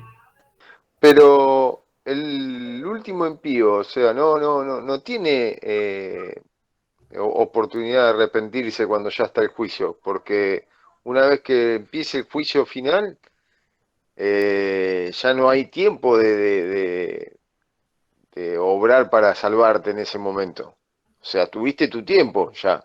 Ahora, una pregunta. ¿Un impío puede convertirse en un creyente en Cristo? Sí, ¿por qué no? Ah, muy bien. Entonces, a partir de ese momento, ¿puede ser juzgado como un creyente en Jesucristo? Ah, sí, sí. Sí, obviamente. O sea, Okay. No pensemos que un impío... Pero no el que llega impío a cuando llegue Jesucristo. No, obviamente no. A eso quiero que me refería. Claro, no, hay un tiempo específico, ¿sí? Que lo vamos a ver más adelante, pero hay un tiempo específico designado por Dios que cuando se termina el juicio, es decir, cuando Jesucristo, voy a ser específicamente literal, hay ángeles que están anotando, hay ángeles que anotan todo lo que sucede en la tierra, y hay un ángel que Dios le dio la capacidad de marcar a los que van a ser salvos. Cuando ese ángel marque al último que se arrepintió, que aceptó a Jesucristo como su Salvador personal, que decidió no pecar más, sella ese último y en ese momento se terminó el juicio. Dios está esperando que todos procedan al arrepentimiento. No es solamente los que están adentro de una iglesia que conocen la verdad, o la verdad a medias, o la verdad como la conocen. Está esperando que todos. Exactamente, consumado es. Bueno, eso se pasa un poquitito después. O sea, cuando ese ángel termina de sellar, ese ángel viaja al reino de los cielos, pide permiso para entrar en el santuario celestial y le dice a Jesús, ya sellé al último. Entonces Jesús dice, consumado es. Se terminó para siempre el juicio. Ahora, volvamos al último concepto y ya terminamos. Un impío siempre puede proceder al arrepentimiento. El peor del pecador, el peor pecador que exista en la tierra, si se arrepiente de corazón y no peca más y no hace más lo que antes hacía, lo que estaba acostumbrado a hacer, puede ser un hijo de Dios. Y es más, les voy a decir una cosa. Cuando ustedes leen en la Biblia, van a encontrar que la gran mayoría de los que han sido, miren el mismo ejemplo de Pablo. Pablo mataba a los cristianos, los mandaba a la cárcel y los mataba. Y si Pablo es el que leímos hace un ratito, que después se convierte, Jesús lo convierte y lo hace una herramienta fundamental para la obra del Evangelio, ¿por qué no va Dios a utilizar a otro impío que proceda al arrepentimiento y que pase a ser un hijo de Dios? ¿Sí? Y por eso en el cielo va a haber muchas sorpresas, porque va a haber mucha gente que se arrepintió a último momento. Dios leyó su corazón, discernió lo que él dijo ese último momento, vio que ese corazón se había expresado con sinceridad, y entonces, ¿cómo no le va a negar la entrada al cielo? Y eso es algo interesante, es algo en lo que nosotros nunca vamos a poder actuar. Solamente Dios discierne los pensamientos del corazón. Por eso Jesús nos había dicho, no juzguen, si no quieren ser juzgados, ¿no? Y bueno, esto es algo que había dejado ahí para comentar un poquitito lo que había nombrado Joaquín, ¿no? O sea, los dos machos cabríos, estaba el que se sacrificaba para Jehová y estaba el que se enviaba al desierto. Y después de eso era una imagen acerca de Satanás mismo. Este es el acusador, ¿sí? Y los pecados van a venir sobre él. Pero bien, con esto creo, ustedes confírmenlo, ha quedado claro que todos debemos pasar por un juicio y que lo que debemos hacer es arrepentirnos de corazón para poder, como decía el versículo que hemos leído, hallar misericordia y gracia para el oportuno momento, el momento específico. ¿Y cuándo puede ser? Dice la Biblia en algún versículo, le voy a poner un ejemplo. Hoy, a tal hora, en el reino de los cielos, se está juzgando a Elías Gabriel Blanco, DNI 36.068.109, que vive en el país de Argentina. ¿Lo dice la Biblia? No, no lo dice. Por lo tanto, no sabemos cuándo se nos está juzgando. Entonces, ¿qué es lo que debemos hacer? Proceder al arrepentimiento. Continuamente estar evaluándonos, pero no de una forma desesperada, sino de una forma consciente y tranquila. ¿Qué nos ayuda para eso del Espíritu Santo? ¿Sí? Otra persona que es muy interesante, ¿cuál es su función también para el momento del juicio? ¿Qué es lo que hace el Espíritu Santo? Es interesante, hay un versículo que está en, ya les digo, pero solamente a modo de características, si lo quieren buscar después. San Juan, capítulo 16, versículo 8. La función del Espíritu Santo nos dice Jesucristo mismo, cuando Él venga, convencerá al mundo de pecado, de justicia y de juicio. Interesante la función del Espíritu Santo. Pero bien, bueno, hasta acá llegamos. Espero que sí, Jesús intercediendo por nosotros, es lo que está Él haciendo. Disculpa, Sí, Elías. sí. Algo también que mencionar, porque igual me pongo en la situación de que alguien que no es adventista piense, ¿y por qué el juicio comienza por los adventistas? Y es porque también cuando uno lee Ezequiel 9, habla también respecto a un juicio y menciona que ese juicio comienza por los que tienen mayor conocimiento, quienes tienen mayor conocimiento de ese juicio. Y de hecho, justamente respecto a ello es que el tema del santuario, el tema propio de la ley, del sábado especialmente, el día del Señor, que todos sabemos que, por ejemplo, matar es malo, el, el adulterio, pero hay un mandamiento por sobre todo que justifica al propio Dios como creador. Y, y ese mandamiento es primordialmente, especialmente para el último tiempo, que es revelado. Y justamente por ello, la iglesia adventista, al tener mayor conocimiento, son los primeros en ser juzgados. Pero ahora también cualquier persona que esté conociendo todo esto y se esté dando cuenta del juicio que hay ahora mismo en el cielo,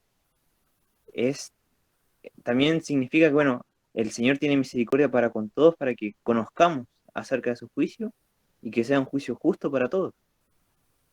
Entonces, como ellos ya conocen, por eso es que comienza principalmente por ellos. Pero todos pasaremos por ese juicio, pero tenemos también esa certeza de que nuestro abogado es el propio Cristo y que vino para salvarnos y no para condenarnos.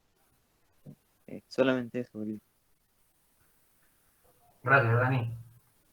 Sí, o sea, más adelante podríamos dejar también agendado cómo es que llegamos, cómo con la Biblia se llega a aplicar específicamente por qué es la Iglesia Adventista la que ha sido la heredera de la verdad para ese momento y cómo, bueno, con el tiempo va dejando, va renunciando a esa capacidad, ¿no? A esa elección que Dios le dio. Pero quedará para más adelante, si no, por ahí explicarlo y hablar específicamente hoy hubiera sido algo, no malo, sino hubiera sido algo perjudicial para dejar en claro el tema del juicio, ¿no? Pero sí, lo podríamos tratar más adelante. Bien. Igual Sí. hay otra cosa interesante que aparece aquí en Mateo 24, el versículo 37 en adelante, cuando dice: más como en los días de Noé, así será la venida del Hijo del Hombre. Porque como en los días antes del diluvio, estaban comiendo y bebiendo, casándose y dándose en casamiento, hasta que el día en que Noé entró en el arca, y no entendieron, hasta que vino el diluvio y se los llevó a todos, así también será la venida del Hijo del Hombre. En cuanto creo que habían preguntado respecto al tiempo que había. Obviamente va a llegar un momento en que se va a cerrar el tiempo de la oportunidad. Y ese tiempo es lo mismo que en los días de Noé, nos dice la Biblia. Por lo tanto, Noé entró en el arca y se cerró una puerta. Y ya nadie más pudo entrar en el arca, que en ese momento era la salvación para ellos del diluvio. Por lo tanto, 120 años antes, Noé estaba construyéndola y al mismo tiempo estaba predicando que iba a venir un diluvio y que ellos tenían que tomar una decisión en ese momento para entrar en el ¿Eso, arca. Joaquín, cuando se retira el Espíritu Santo de la tierra o no? Hay un momento en que se va a acabar, por ejemplo, ahora estamos en el juicio de los vivos, están pasando cada caso. Y como decíamos, primero empieza por los que tienen más conocimiento de Dios y después por los que tienen menos. Pero eso tiene un límite de tiempo incluso. Y obviamente si la función del Espíritu Santo es redarguir al mundo de pecado, de justicia y de juicio, si el Espíritu Santo se va porque ya no hay opción a redarguir al mundo. Por lo tanto, no hay opción al arrepentimiento. Y es por esas razones que Él se va. Entonces, ese es el tiempo en que se está también cerrando la oportunidad para las personas. Se está cerrando esa puerta del arca.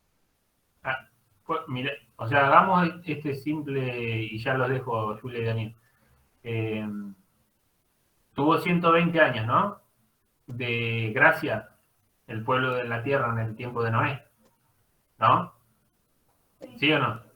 Sí. Ahora, si nosotros hacemos 2021 menos 1844, nos da 177.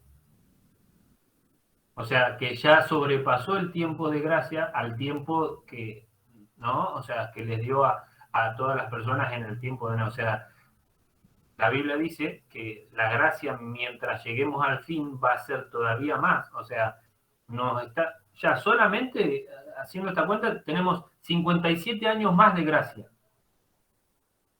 ¿Sí? O sea, y todo lo que queda, ¿no? Hasta llegar al fin de ese tiempo, ¿no? Pero ya podemos darnos cuenta que Dios todavía es, a partir del avance del pecado, más benévolo para que las personas puedan entrar al arca, vamos a decirlo, o al reino de los cielos, ¿no?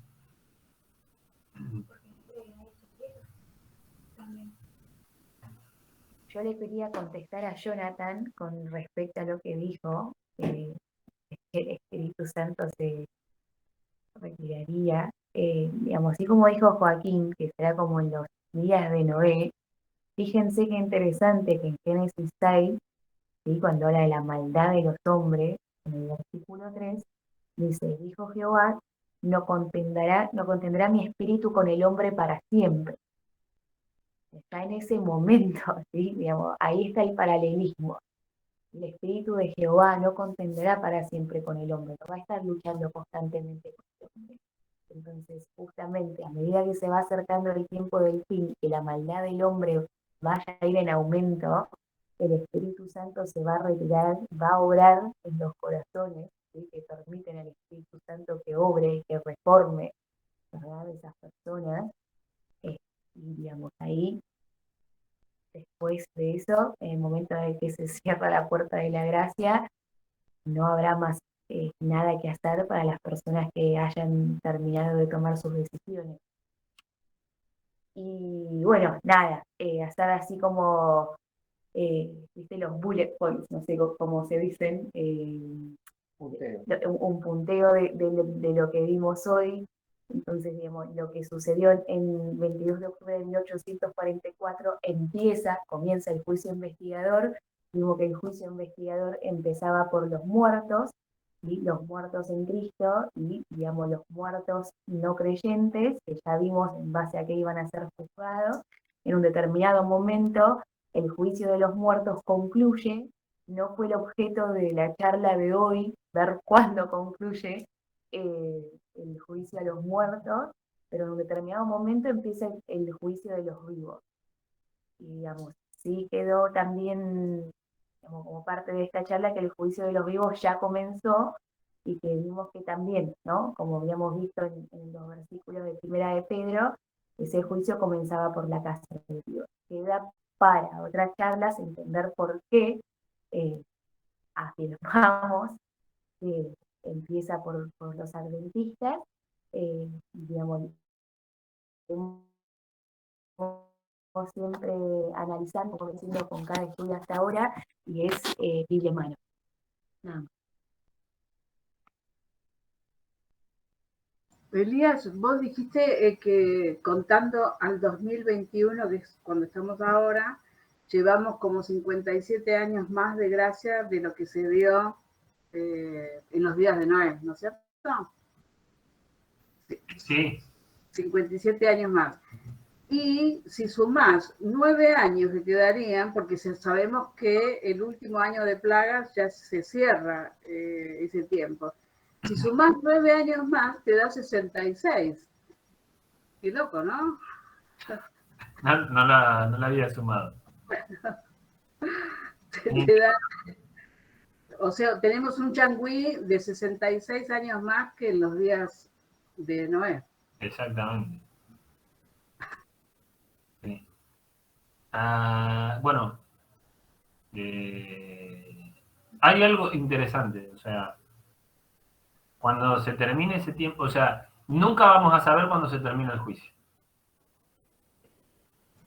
¿Y en el 2001 qué es lo que empezó? Porque yo no pude... En otro momento lo vamos a ver. Porque ahí también empieza algo, ¿no? Sí, claramente pasó algo en el 2001, pero dejémoslo un poquito más adelante. O sea, lo que debemos ver la semana que viene es la estructura de este juicio, ¿no? O sea, ¿por qué vamos a ser juzgados? Vuelvo a repetir lo mismo. O sea, un juicio tiene un acusado, tiene un acusador, un fiscal, tiene un abogado, tiene un juez, tiene testigos, tiene una ley por la cual se juzga. Es decir, hay un montón de factores que nosotros tenemos que ver para terminar de comprender con exactitud esta función, ¿no? O sea, ¿por qué Jesús, por qué el Padre quisieron aplicar este juicio y para qué, cuál es la función de ese juicio, ¿no? Y leían la semana que Jesucristo, ellos plantearon esta forma de demostrarnos a nosotros, ¿no? Porque es vital y porque todos debemos saberlo, ¿sí? O sea, todos los que accedamos a la salvación, y en realidad la gran mayoría del mundo, en algún momento va a enfrentar esta verdad. O sea, de cierta forma, de diferentes aspectos, de diferentes lugares, todo el mundo va a llegar a saber y va a comprender que hay un juicio y que Dios va a llevar a juicio, ¿sí?, a las naciones. Y las naciones obviamente sabemos que están compuestas por personas. Entonces, si está hablando de personas, quiere decir que todas las personas que vivan en este planeta, en algún punto de su vida, van a saber que hay que enfrentar un juicio, ¿no? O sea, y es importante que nosotros, que Dios nos está dando el tiempo y la capacidad para poder saberlo, lo podamos comprender de una forma muy correcta y apropiada, porque en algún momento vamos a tener que utilizar esto para una charla, para predicar el Evangelio, sí o sí.